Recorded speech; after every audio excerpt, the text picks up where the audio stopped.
siapa pelaku sebenarnya? Pertanyaannya adalah, lo tahu nggak siapa pelakunya?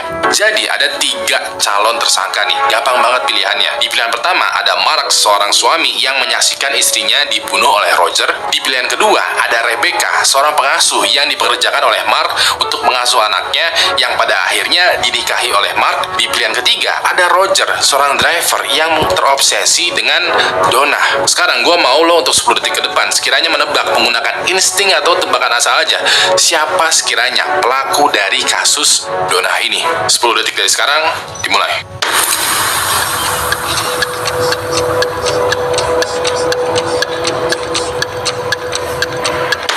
Udah lo tebak siapa pelakunya? Good, tahan betul ya tebakan lo. Untuk menjawab siapa pelakunya, gue lanjutin lagi nih ceritanya. Dan ini adalah cerita mengenai apa yang sebenarnya terjadi. Jadi pada tanggal 29 Agustus tahun 1995, sekitaran sore hari, Mark ini kan lagi nge-gym tuh ya, di treadmill di ruang bawah tanahnya. Pas itu dia mendengar suara dentuman, tapi dentuman ini ternyata adalah suara dari pintu depan rumah yang diketok. Ya udah deh, Mark naik ke lantai dasar, berjalan ke pintu depan dan membukakan pintunya tuh. Ternyata orang yang mengetok pintu depan rumahnya Mark adalah Roger, si driver.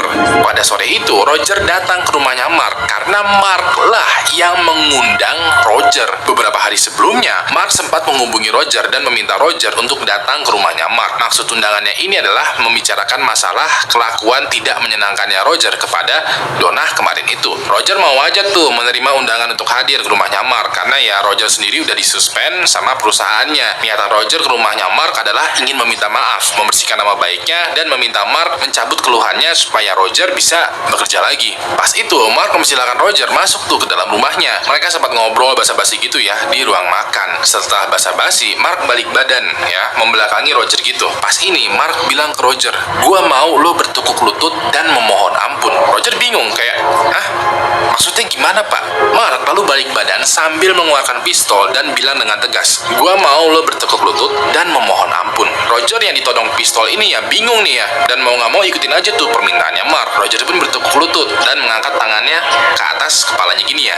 Nah, pas Roger mau minta ampun, dia Mark dengan jarak dekat menembak kepalanya Roger sebanyak 1 kali dengan pistol. Di ruang lainnya, Donna lagi gendong anaknya nih, si Belly ini kaget mendengar suara tembakan. Donna yang masih gendong anaknya ini lari dong ke sumber suara tembakan, dan pas itu dia kaget karena Donna melihat Roger sedang terbaring bersimbah darah di dapur di ruang makannya ini. Donna bingung dan panik dong, kok ada Roger di ruang makan gua? Pas Donna lagi panik gitu ya, Mark ini kayak menenangkan Donna sambil juga perlahan-lahan dan diam-diam kayak mengambil Bailey yang masih digendong oleh Donna. Begitu Bailey udah ada di pelukannya Mark langsung pergi ke kamar dan menindurkan Bailey di kasurnya. Sementara itu, Donna masih shock ya, masih kaget, bingung, dan mencari jawaban. Kenapa ada jenazahnya Roger di dapur, di ruang makan ini? Kayak masih belum mudeng lah. Nah, pas Donna udah mulai agak tenang dan sadar ya, dia balik badan tuh. Pas dia balik badan, kepala sisi kirinya dipukul langsung oleh palu. Donna langsung terjatuh dong. Dia sempat berusaha melindungi kepalanya gitu ya dengan tangannya. Walaupun begitu, usahanya ini percuma aja karena beberapa detik kemudian Mark langsung memegang tangannya Donna dan memukulkan palu ini ke kepalanya Donna sebanyak 7 kali. Donna pun pada akhirnya terbujur kaku di samping Roger. Bisa dibilang atau disimpulkan ya, pelaku yang menghabisi nyawa Roger dan Donna adalah Mark. Selanjutnya